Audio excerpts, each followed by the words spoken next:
Let that start up. Yep, that looks like that's working fine, so we're good to go. Okay, well, this is the second part of the webinar I started last week on 3ds Max and the Dynamite add-in for 3ds Max, Civil3D. In the background we have the usual list of suspects, other AEC staff, Chris, Paul, Jay and Sean. So they will be able to hopefully answer some of your questions as we go through if you feel like typing some in on the question bar there. So what we're looking at this week is dressing the scene, if you like. So we looked at the sort of basic functionality last week and how the whole thing hangs together and works. So we now want to put in things like you can see on this little picture on the screen here. So we'll look at building some extra stuff into the bridge, putting trees in, buildings, road markings, and making cameras and things. So it'll probably take, I would say, it'll probably take most of a webinar session to cover off all that stuff. So let's go and have a look at that.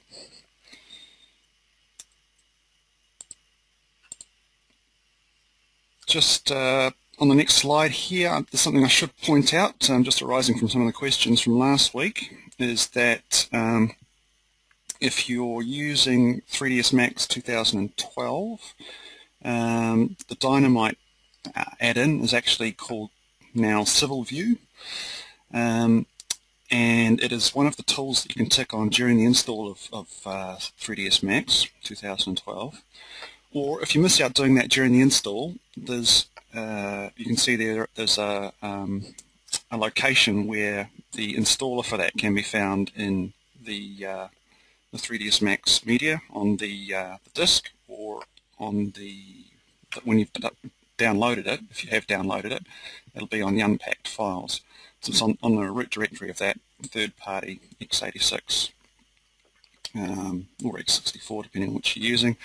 Partners, Civil View 2012.exe. Just run that exe and that'll load up the Dynamite component into your installation of 3ds Max.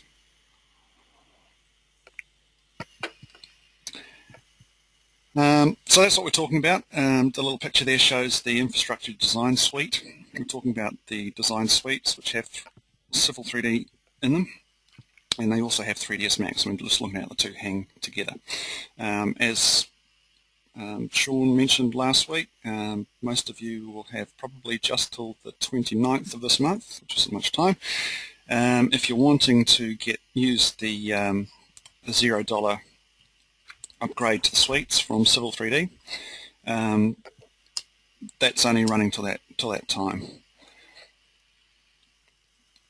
So if you are wanting to upgrade, do that. It's a $0 upgrade, but the actual sorry, I'm just crossing out some background noise there.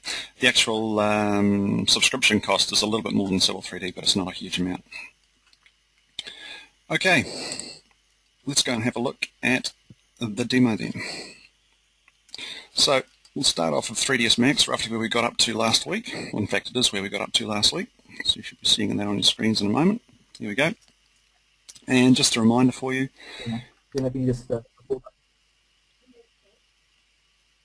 Sorry, say again, Chris. Can you begin the recording? Yes, I have done that. Hopefully I've done that anyway. Looks like it's going. Okay. Dynamite.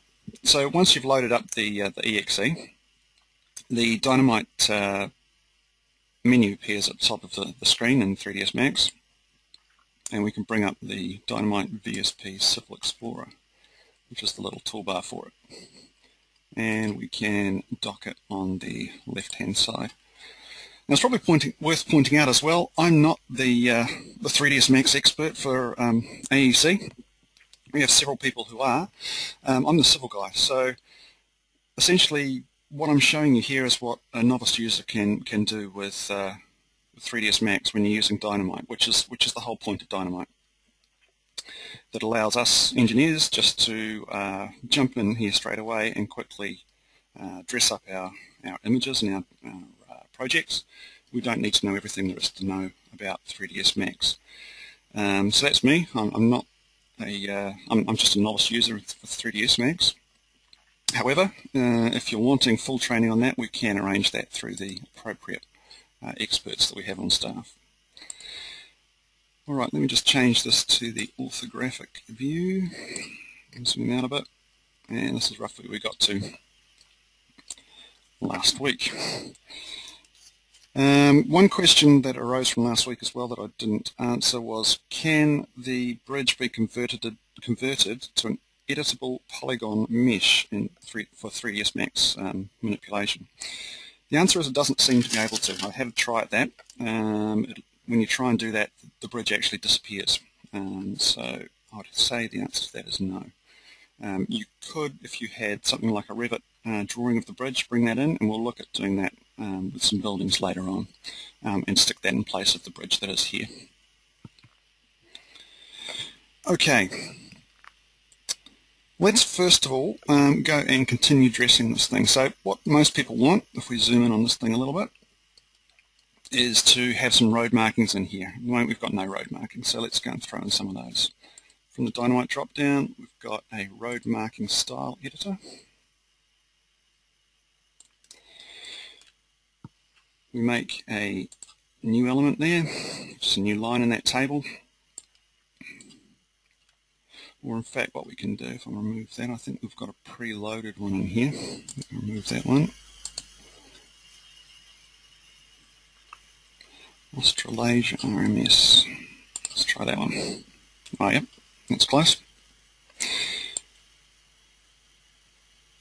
Okay, it's got a whole lot of pre-made ones in here.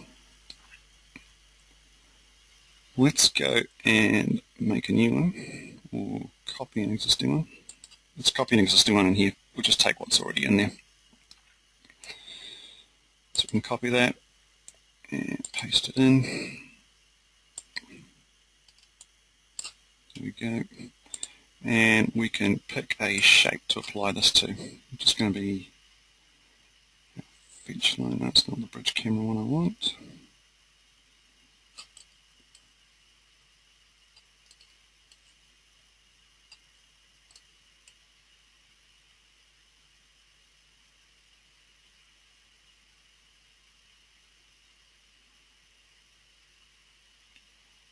Let's try that. It might actually work. Alright, so once you've done that, you've picked your feature line. Often the hardest thing, as I was saying last time, is that actually being able to pick the correct feature line. I think this one runs the whole length of the job. But if it doesn't, you can actually pick individual ones for each region of the corridor, and it works out. It actually joins really nicely and neatly in between each one, so it's quite nice. Okay, what you will notice though, we've got a preview here up on the right hand side here, and we can change different bits of the mark. Now what we've actually got here, where it says mark length, gap length and width, these are actually in the wrong order. Don't know why, but they are, so we need to play around with this a bit. There we go, that's the actual gap between the lines rather than the width. So let's make that the gap between the lines say 7 meters. Let's make the actual length of each line to be 5 meters, and a width, that must be the width of the line, I think you'll find. Yep, that is. So let's make that 0.2 as well. Okay, let's try that. We can apply that. Alright. That's pretty much right. So just point to note, those things are actually labelled wrong, but it works out down here. Now you can see that's just only applied that to the first region, so I'm going to need to make a copy of that line. Let's make a copy, paste it in there, and just pick the next shape label for the next region. That's right, apply it. And you can see that it works out where the line of dash and gaps works for one region and meshes into the next region quite happily. Oh no, that's got the rest of them as well. Okay, that's good.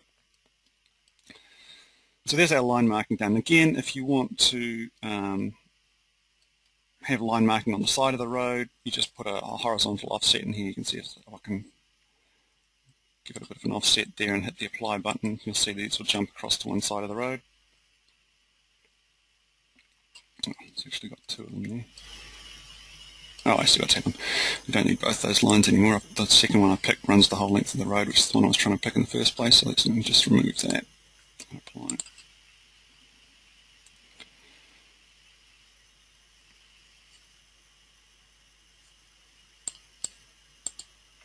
Remove that. Get the right remove button. And apply it. There we go, that's better. So you can see you can offset them for make some more lines and have them different colours, marking the edge of the road, left and right, etc.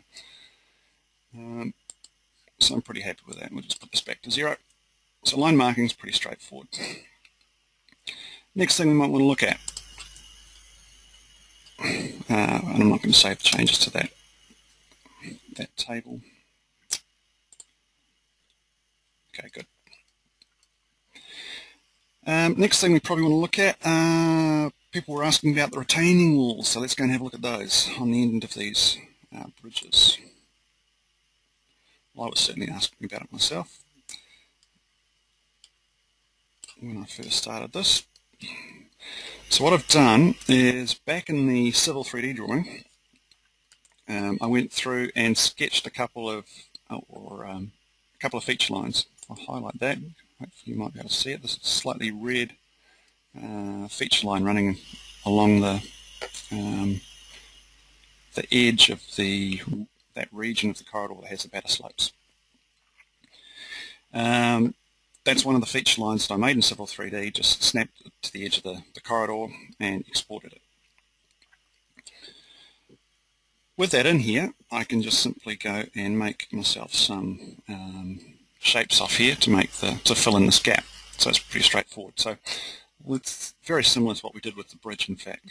So let's go and just recap that. We've got the swept object style editor, which is what we're making, an object that's swept along the length of that line. Here it comes. We make an entry in the table,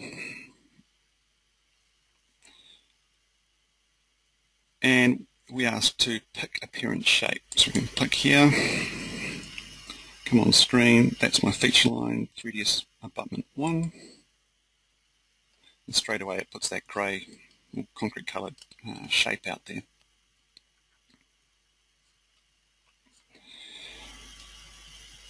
There she goes. Good. Okay, so what I'm going to do is just have that run horizontally out for, let's say, horizontal offset of 0.3, 300 millimeters, and make another entry in the table. So let's hit the entry button here to make a new entry. You can see it continues on, and then I'm going to put up a 45-degree slope on that thing. Say it goes 0.2 and 0.2.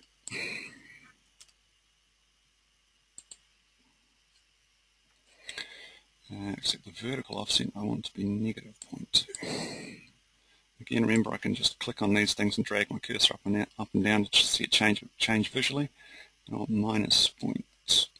There we go. Okay, so that's two little concrete edges. Now I'm going to put a vertical one that just runs straight down. So I've got a little capping piece of concrete there, and then I want to run a vertical line straight down from that. So let me go and make another entry in the table. It's going to have a vertical offset that goes downwards. We want no horizontal offset. 0. And what I might want to do actually is to change the material here, which is currently concrete, to another one. Let's try paving type 11. No, that's not real good. Let me see what's going to look good. I've got it written down here somewhere. No.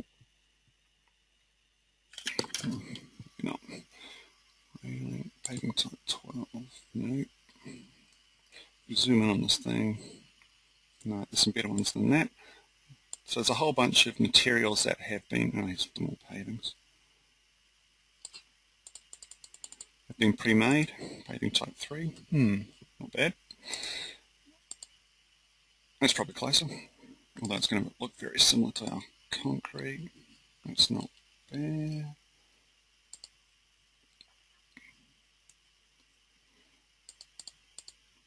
Just play around a bit till you find one that looks like what you're looking for. Can't remember which one of these I actually used. Doesn't matter, we'll run with that one, with the red one. Okay. 3, that'd be good. Okay, let's just change the, just move in the background here. Change the length of that and run it down as far as we need to. So we've got a nice little bricky coloured fronting on that, and we can just drag the vertical offset down far enough until it disappears into the ground. And that's all we need to do. So that being done, I'm pretty happy with that, and we can just close that editor. No, I don't want to stay. I could save that if I wanted to, but I'll show you another way we can work with that. I said no. Okay. That's one abutment. Let's switch to the other one. And there's a quick way you can copy these things.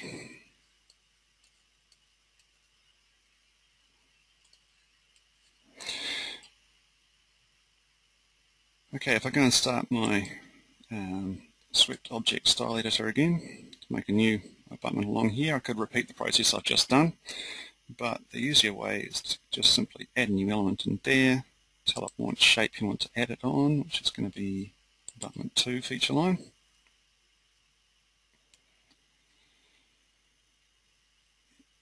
And when you've finished doing that, there she goes. We can actually go and copy it using the dynamite tool. So I should be able to close this editor now. No, I don't. Thank you. It worked that time. And here's our swept object 03, which is what's currently being highlighted there.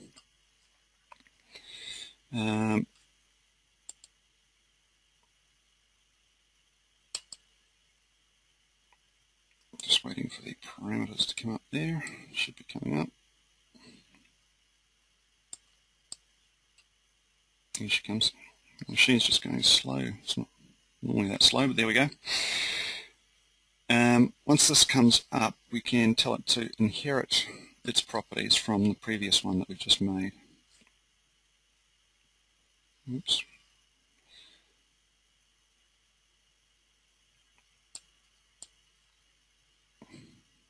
Let's go into my dynamite panel there. Just give it a second and come back.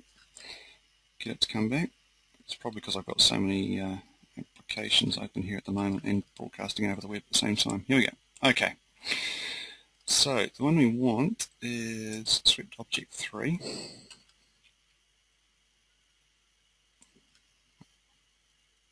This is the third one we made. The first one was the bridge. The second one was the first abutment. This is the third one. Or if I clicked on it, it would highlight in here by itself.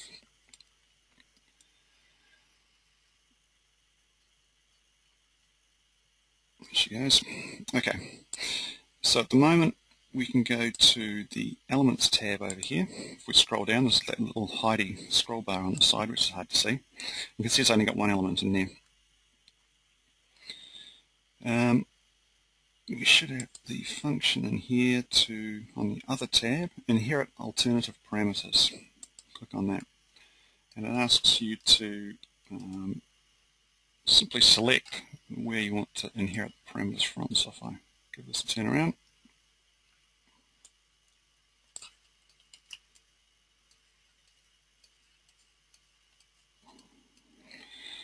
click on the swept object 002.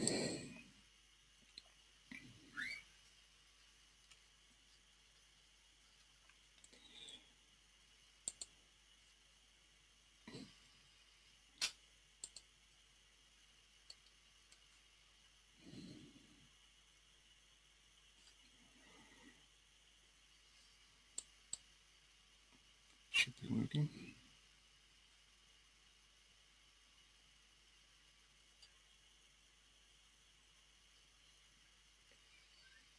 So that this thing catch up. It's going actually very slow. It wasn't like this one. I haven't got everything else running at the same time.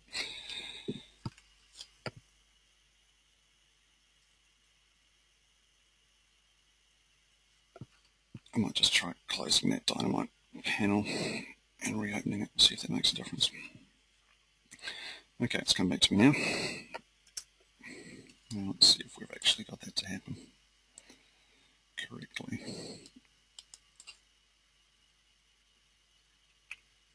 Oops. Good thing about the view cube, if you lose yourself, it's easy to get back.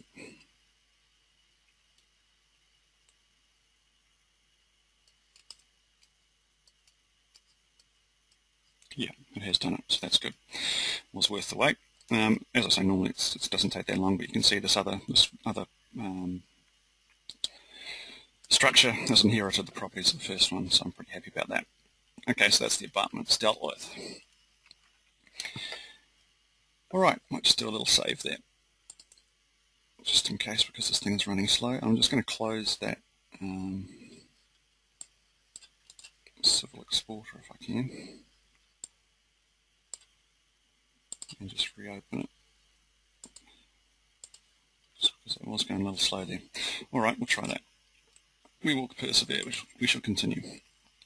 Okay. Alright, so that's very quickly road markings and abutments on your missing pieces of that don't get constructed in Civil3D. Alright, what I wanted to look at now is very simply trees. That's all I've done in the little video that we posted on our website. I know some of you have downloaded those already, all I did was put these abutments in, throw some trees in, and made the movie. I will show you how to make the movie at the end of this as well. We've got some trees we can throw in here. Simply all I've done is in Civil3D gone and drawn some polylines. You can see it's a little red polyline up here. Well, in fact it's a feature line now. Drew some polylines. There is an object called a forest, but you need an add-on to create the forests. But you can do the same thing just by, in plan view in Civil3D, there's a bunch of trees in this area. I just sketched a squiggly polyline that runs backwards and forwards through that area, and converted it into a feature line, draped it on the surface, and then I swapped it out to 3ds Max over here. Of course, for linear features, like if you've got a hedgerow or something, you can just draw a straight polyline, but in this case I'm just filling in an area with some trees, and what I'm going to tell it to do is populate all the trees along that polyline. So the way we do that, Dynamite VSP again from the menu. This is actually an object placement style editor where we did cars and things like that last week. And you can see when we bring this up, it's got an entry down the bottom here for street furniture, trees and plants, signs, etc. Cameras, which we used last week, but trees and plants is the one we're interested in. So we hit the little icon at the top here to make a new entry in the table, tell it we want some trees and plants. We've got a whole bunch of different categories down here, conifers, broadleaf, etc. I think, or deciduous broadleaf, if you're interested in those. They're all loads up different sorts of trees. What I'm going to do is I'll just take the broadleaf evergreen. I'm going to pick a parent shape and come down here and pick that feature line that I've exported from Civil3D, which is basically just a scribble over the area I want to be a forest. I'm going to tell it along that line. I'm going to make multiple objects and random changes. Let's make, I think 60 works pretty well. 60 trees along that line, from the start change to the end change of that line. What I'm also going to tick on here is use random objects from that selected category. So it's going to randomly choose trees out of that list and put them along that line, 60 of them. See if that's working properly, hit the apply button, and we should see it's figuring out where to put them all. There's a whole bunch of trees appeared there. Okay, pretty easy. Let's go and stick in another one over here. Let's make a different, say the conifer forest.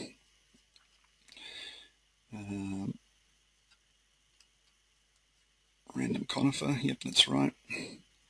And so we probably don't want 60 there. Let's try about 30, see how we go. I'm going to pick a new appearance shape, which is that one. Yes, I do want to switch to a different appearance shape. Yes. Okay. And apply that.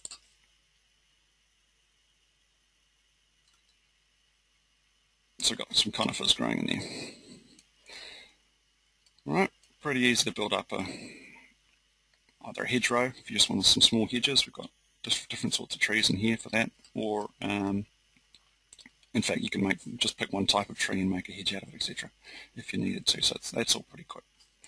So that's trees, and as I say, that's all I did really for, yes, I wanted to know there. Thank you.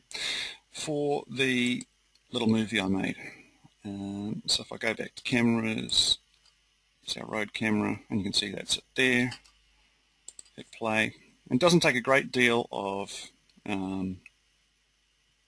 dressing up, just to give it that little extra bit of realism that's needed, just to make it look a little bit better. And of course, when you do the rendering, it looks a whole lot better. So you don't need a great deal of stuff in the background to actually just give it that little bit of that little lift. Essentially, you've got that aerial photograph already, so you're just embellishing that a little bit.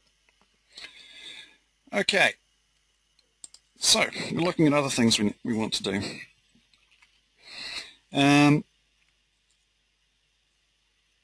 Let's go and look at the bottom of the bridge.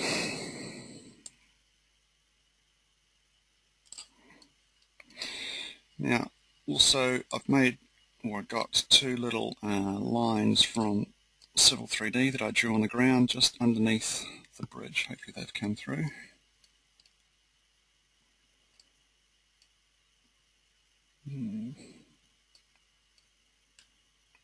Let's see where they've got to.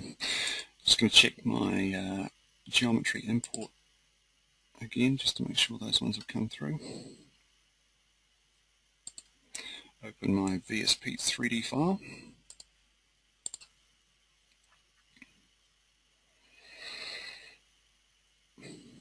Yep, they should all be there.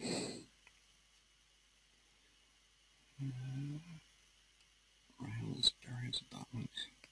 No, maybe I didn't. Okay, let's go back to Civil3D and make them if we haven't got them. Let's switch back to Civil3D. And underneath this bridge, okay, I just need to sketch in a couple of polylines where I want these pylons to be, or the pole structures underneath the bridge. So I'm just going to draw myself a polyline. Let's make it 3p. Can just be a normal polyline if you want. And I'm just going to sketch it from here to there.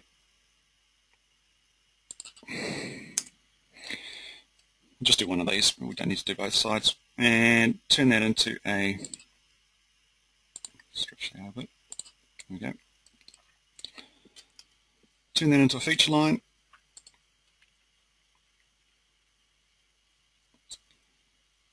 We'll call it 3DS. Forgotten the word I'm looking for these things. Poles will do. And I'm going to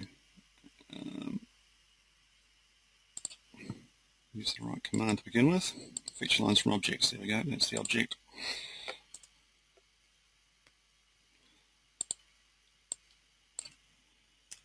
.3ds poles.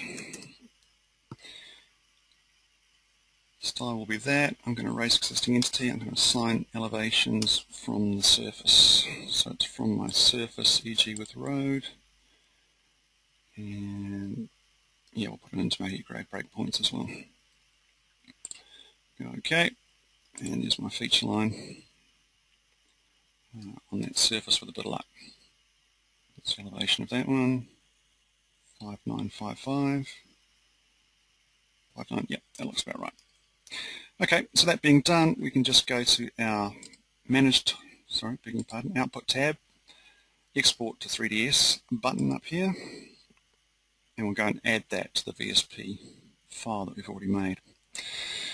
So again, I'm going to untick one surface. We're going to need one of them. We'll bring all the feature lines from those sites. We go export and let it run through the process. I'm just going to overwrite the previous.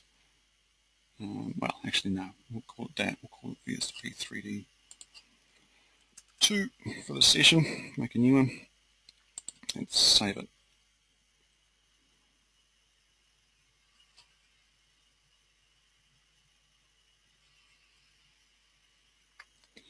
Again, it's going to run through that process of the export. You'll get those little errors coming up, which, well, not errors, but warnings that tell you that there's breaks in the corridor where the feature lines of the assembly with the batter slopes on it stop and start again. That's okay. That's what you'd expect to get.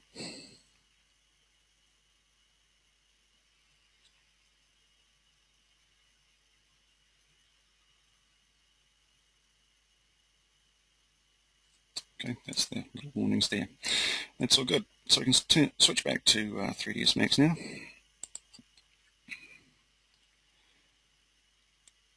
And read those in. So we get Dynamite VSP, geometry import from the new file that we just made. It's our number 2 file. And this is 3ds poles here, that's the one I want to bring in.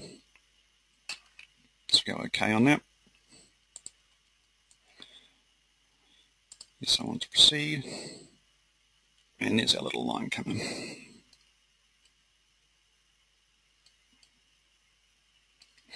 Alright, so that's just a marker on the surface for me that's underneath that bridge. There's probably other ways, well there are other ways you can do that using 3ds Max to draw lines and stuff. Hopefully you'll get a chance to see that later on. But for me, that's I just wanted to be able to do it in Civil because that's how I know how to use Civil. So let's use that functionality. Okay, so from over in the Dynamite panel here, we've got some resources in here to do various things. Just find what I'm looking for here. Primitives. So on the Resources tab, Primitives, and we can make a concrete cylinder. 2-meter concrete cylinder would be a start, and then we can play around with the properties of it. So we can go and place an object on selected shape. So we need to select the shape first, so let's go pick on the screen that object. That's the feature line. Right click on here, place object on selected shapes, put it at the start point, single object at the start point, and there's our little column. And then pick that primitive, and if we go to the Civil Explorer tab and Dynamite over here, it seems to be working a little bit better since I reopened that panel, so that's good. There's our little cylinder. We can change the height and radius, etc. So we want a radius of, say, 1 meter. 2 meter pole, maybe that's a little big, 0.75. There we go. And we can just adjust the height up and down just by clicking on that. And what I'm going to do is rotate my view cube a little bit here so I can see where that's going to go underneath my bridge.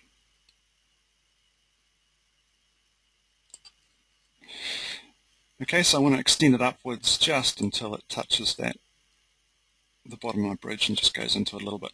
If I go too far, it's going to go right through my bridge.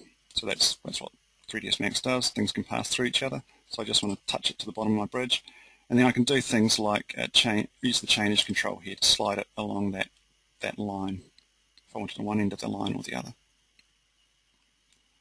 So I probably want to bring it in a little bit from the end.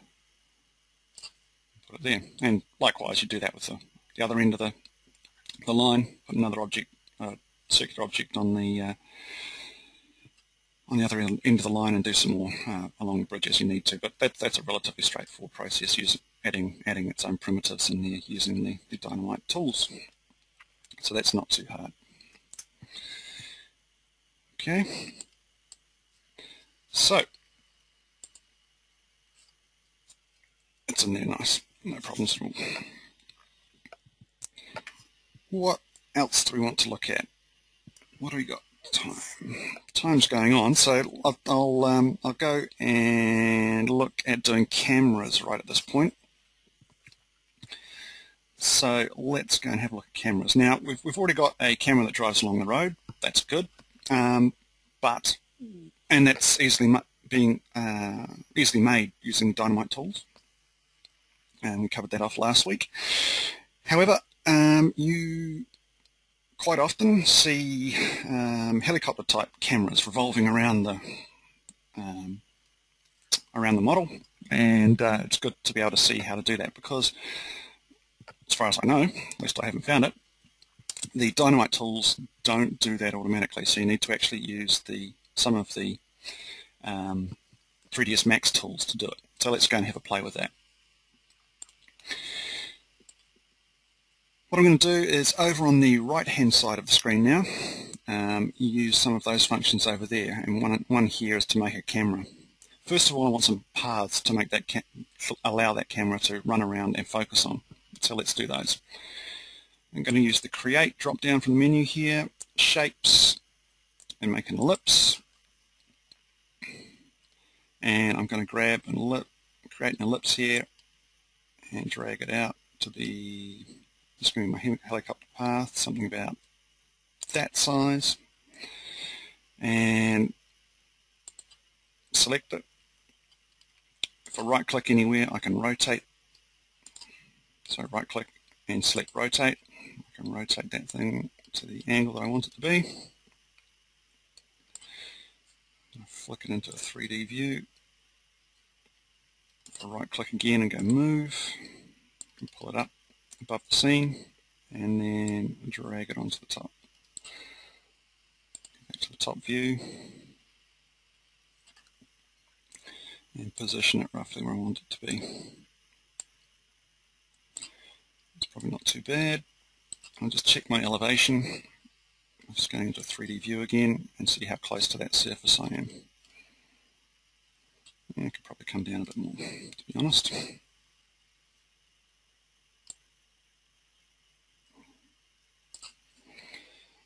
And just give it a wiggle. It's probably not too bad. For a helicopter flyover, go probably a little bit lower. Okay, so that's my ellipse for the helicopter path. Now we want to make another ellipse. It doesn't have to be an ellipse, it can be any shape you want to sketch. But I'm just going to use an ellipse in this case, just to make it nice and smooth. So we go create a shape, which is an ellipse, and make another little one. Now in this case, I'm going to drag out a very narrow ellipse, something like that. Give it a rotate. What I'm going to do is place that on the bridge. I'm pretty close to on the bridge. Again, rotate it 3D view, right click, move, drag it up a bit to begin, place it into the position where the bridge is, just using the gizmo. If you've used the 3D AutoCAD tools, you'll be used to using these gizmos. That's pretty good.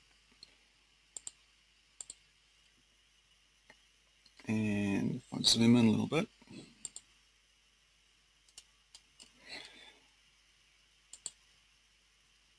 I'll select that that thing and move it down till it's right on the road surface. Well, pretty close to it. Yep, that's good. Okay, so that's my path for the helicopter and the target I want it to be looking at, and the two will run together. So, using the 3ds tools, we can make a camera, make a 3ds camera. So let's just click on cameras here on the right. We're going to make what's called a target camera, so we click on target. Once that comes up, I can click on screen and then drag my cursor out for a target. So I'm just going to put it anywhere to begin with, and you should see that little picture of a camera down there. So this thing is a target camera, so we can tell it what's target, and we can also animate it to allow it to move. So let's go and do that.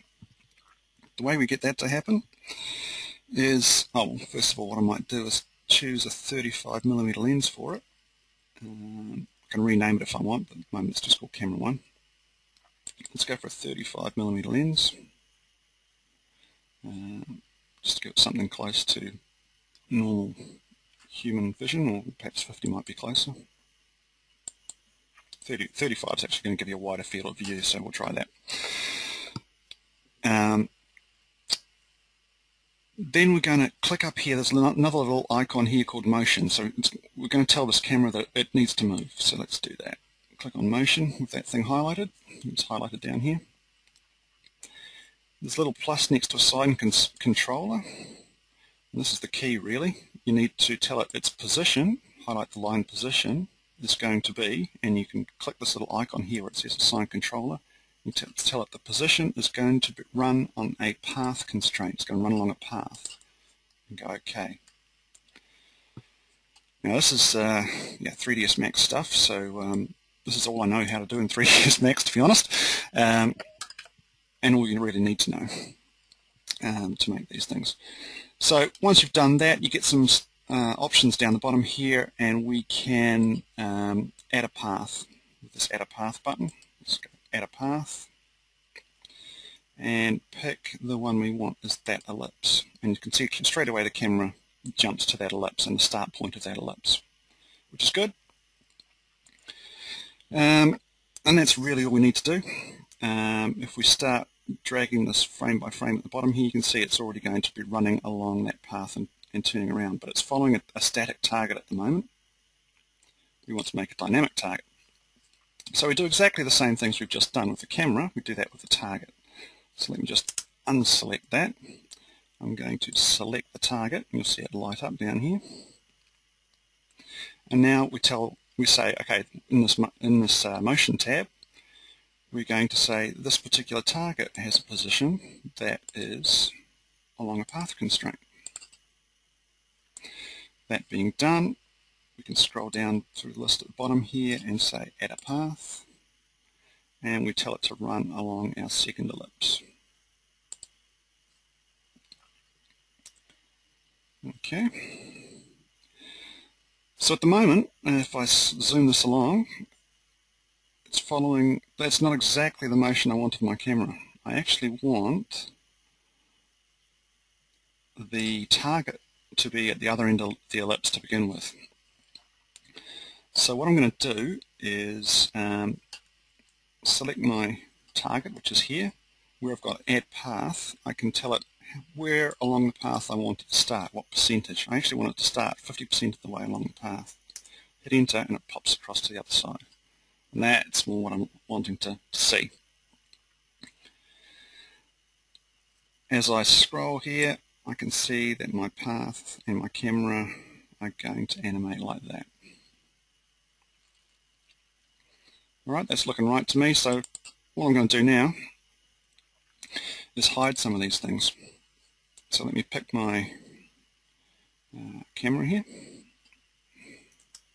and select my target. Pick the camera, and over back in the Dynamite tab over here on the left, I can right click on that camera and go selected is hidden, and it disappears. Then I'm going to do the same with these ellipses. Pick one of the ellipses, right click, select is hidden, select the other ellipse straight from the left-hand side here, right-click, select it as hidden, so it just hides all those things.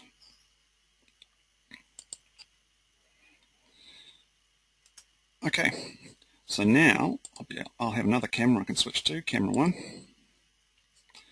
and if I hit the play button, it's going to animate itself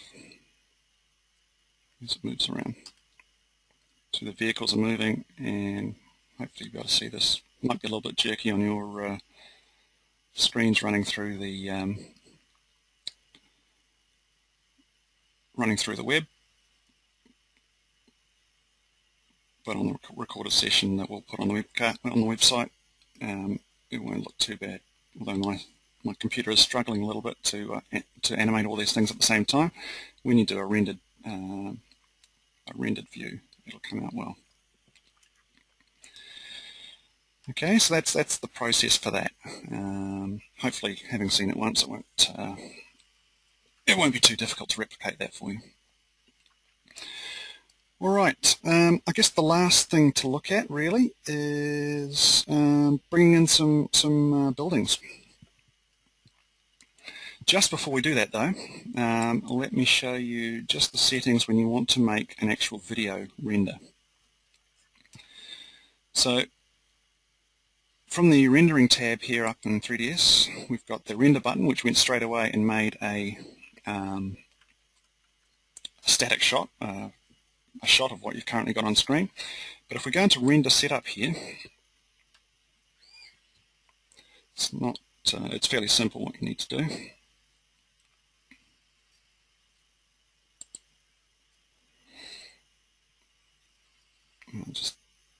There we go, came up eventually. Again, I've got so many things running on this machine at the moment, it's slowing it down a bit. On the common tab here, currently we've got time output as single. It's going to make a single snapshot.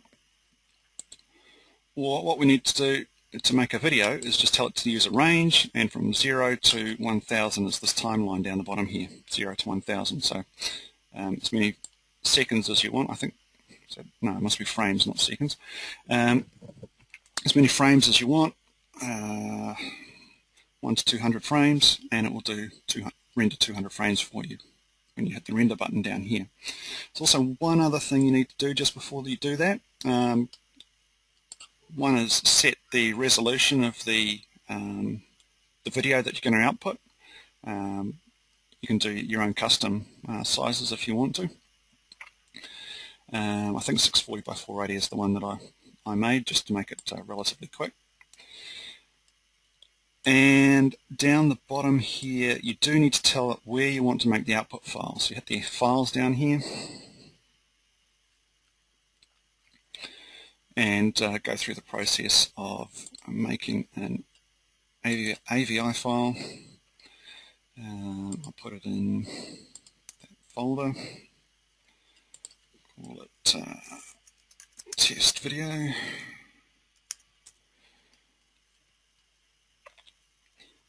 Hit save there, and it should ask me for a codec. Yeah, it asks you what sort of codec or compression format that you want to save it in. The one I did, I just left it on the Cinepack codec, and that seems to work pretty good for most people, so I've left it on that. But there's a whole bunch of others that'll access off your machine when you use this process. That's all you need to do. You can see that it's going to save the file in there, and as soon as you hit the render button it will start making that video. As I say, the one that we've got on our website took about just under 3 hours, about 2 and 3/4 hours to render up something like 270 frames or something like that. That's on my little laptop. You guys with quad-core machines should do a lot better. All right. I might just switch that back while I remember it. I'll switch that back to single just in case we want to use that in a moment. Okay, the last thing to look at is buildings. Now there is some, let's put this back to single while I remember about it. Okay. Couple of options really. change back to the orthographic view.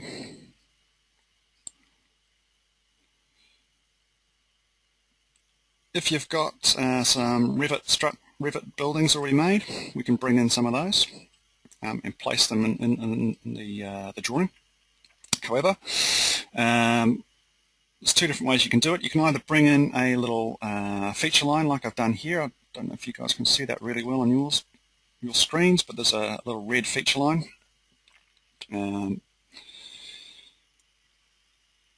Which I've brought in and elevated to the surface. We can either use that, or what I might just show you quickly, if I go into a top view, you can draw someone manually if you want to as well. So I'm going to make a, where are we? Go to the Create drop down here from 3ds, a shape, and I'm going to make a line. And sketch in the shape of the base of this house as I want it. Or this, let's make a small office building.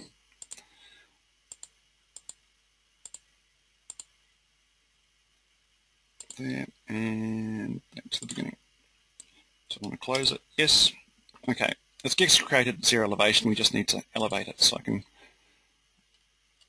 move it around the place. Let me just change back to the 3D view.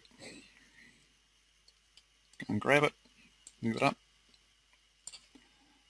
top view, drag it into place over here somewhere, to rotate, and pop it wherever I want it to be. Move again, and drop it down till it's near the surface.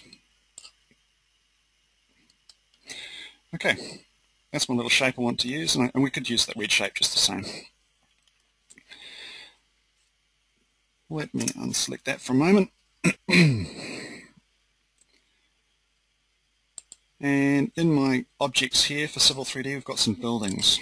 If I right click on the buildings in the DSVP objects listing here, we can go create building objects, and it brings you the little dialog box for doing that. Let's just put that down to the side there. Okay. We go and, well, there's actually some already, or an example already in here, so I'm just going to load up the example, BOS file, building file, and here we go. We've got a building map. At the moment it's going to make 4 floors, and all we need to do is pick a shape label. So come on screen and pick the line that you've just drawn, or the feature line from Civil3D. It's picked up the name of that. Hit apply, and straight away you'll get a building object being created. Okay, at the moment she's a bit stretched because we've told the wall mapping style to be face mapping. Let's go box mapping per floor and apply that. There we go, now we've got a 4-story building. Quick and easy. And you can move that around the place as you need to. If you don't like that particular wall style, we can change it to a different building map and apply it and get different looking buildings very, very quickly. So it's very basic, but it gives you something that renders up reasonably well and indicative of different building types. Okay, so you can make a whole heap of those. You can copy them and move them around the place. Just cancel out of there. So I'll select that one. Right click and go, actually their copy, I believe, is clone. We're going to make an instance. Okay, and then we should be able to move it. There we go. Move it around the place. A copy of it, rotate it, and place it down until it just meshes into the ground. That's usually what you want. So all 4 corners are on the ground. There we go.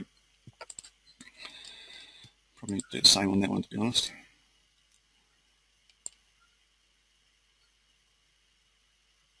There we go. Okay, there's a bit of a slope going on in my hill there, but those will work. Other options, if you've got a Revit building, Revit drawing file, in fact, a DWG file exported from Revit, you can bring those in. So let's go and have a look at that. You click on the M button up here in the top left, very similar to Civil3D, and we've got an, or AutoCAD for that matter, we've got an import button here, import non-native formats into 3ds Max, and we can bring ourselves in, again, to the correct place where I put it, webinar 2, a fire station here. Open that. So that's the DWG file exported from Revit. It'll come in at 00 point, which is why I've scrolled to this part in the view. Just take a second to open that.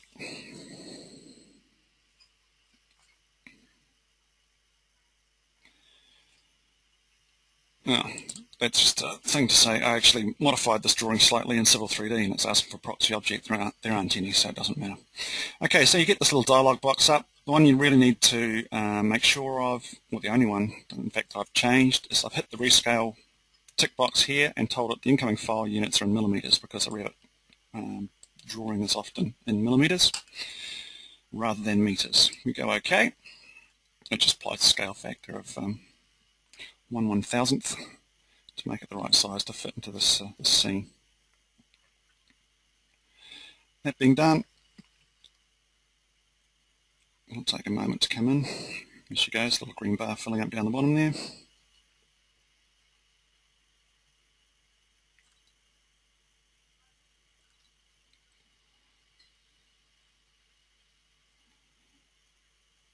Almost there. It does take a second to come in, but once it's in, it's good.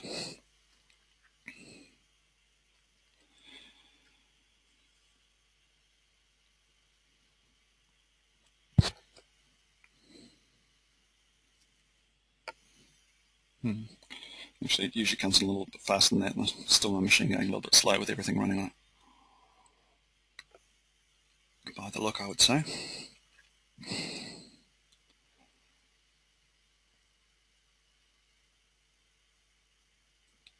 Of course, this particular Revit drawing, I don't believe it's been stripped out. It still has all the internal structures. I think it's even got desks and chairs and things inside it. It's just the one I was given at the time. If you can get the drawing stripped out a little bit, it will certainly help. So you just have the external features, if you like. It's getting very slow, isn't it?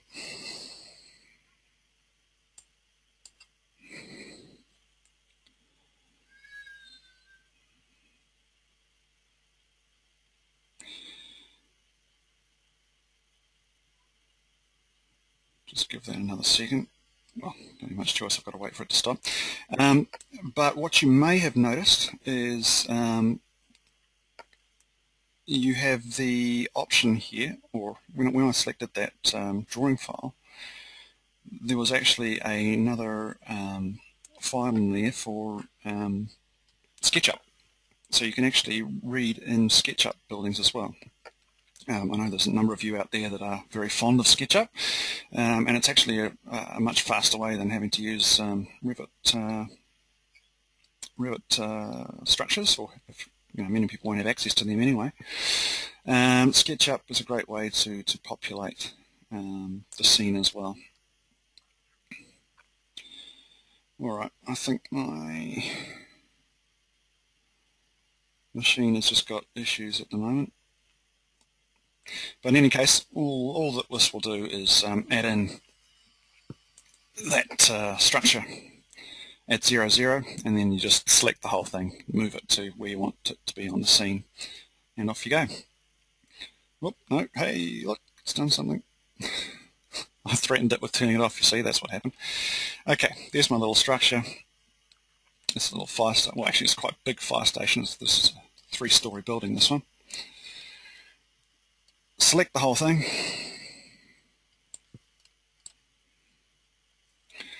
move it up in the scene.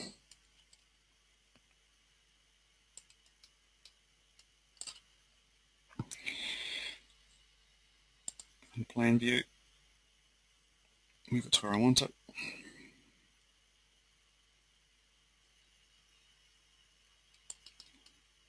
Yeah, my machine has slowed down a lot.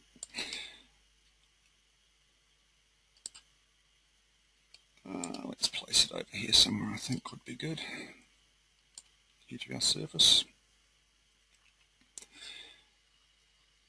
Go back into 3D view and just lower it until it meshes into the surface where I want it to be. So obviously you can get have a much more detailed building this way,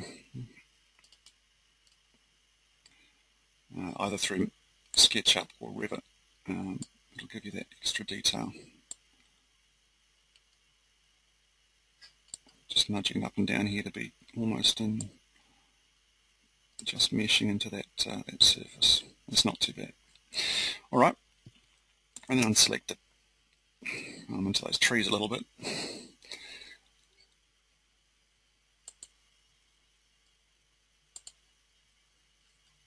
Let's give it a nudge out of the trees and pop it down a little bit. Good. And now if I go back and have a look in my camera running along the road, in the background we'll have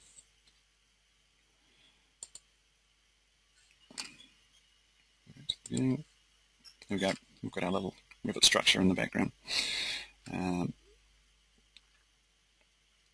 the other buildings as well if I look up the hill. Alright, so that's pretty straightforward. It pretty much covers what I was trying to do. Do a rendering of that, that's going to actually look not too bad. So I might just set that render running for a second. It'll take a couple of minutes to run.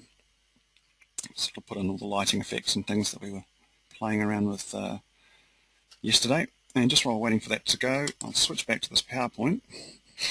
We've also got these two references that I've used to figure out how to use 3ds Max, and it's definitely worth taking note of these words in white here. I'll put this up at the end and leave it running for a while so you can get time to take those down. If you just do a Google search on both of those titles, the first one is in a recorded Autodesk University lecture from about 2009. You can go through to Autodesk University and download it. Just need to register first if you haven't done so already, and it's called Producing Compelling Visualization for Civil Engineering Project Proposals. It goes through very similar things to what we've just done over the last two sessions, but for things like cameras, it goes into much more detail using 3ds for the cameras. Also, there is a white paper from Autodesk here using the Autodesk Civil visualization extension for 3ds Max Design and AutoCAD Civil 3D. If you Google that in, it'll take you straight to the page for that, which is a textual PDF that you can print out and keep on your desk when you're working with this. So let me just switch back quickly to 3ds and see how that render's finished. There we go. Getting pretty close. Just my machine going very slow at the moment. You can see our little fire station up in the background. It's got all its colours and things applied to it, its textures, and just gives it that little bit of extra realism as you're driving along your road. Okay, well, thank you for your time this afternoon. I hope we've shown you a few new bits and pieces. Just left for me now to say thank you and have a nice weekend. I'll leave this up for a little while if you want to just write down those the names of that lecture and the white paper.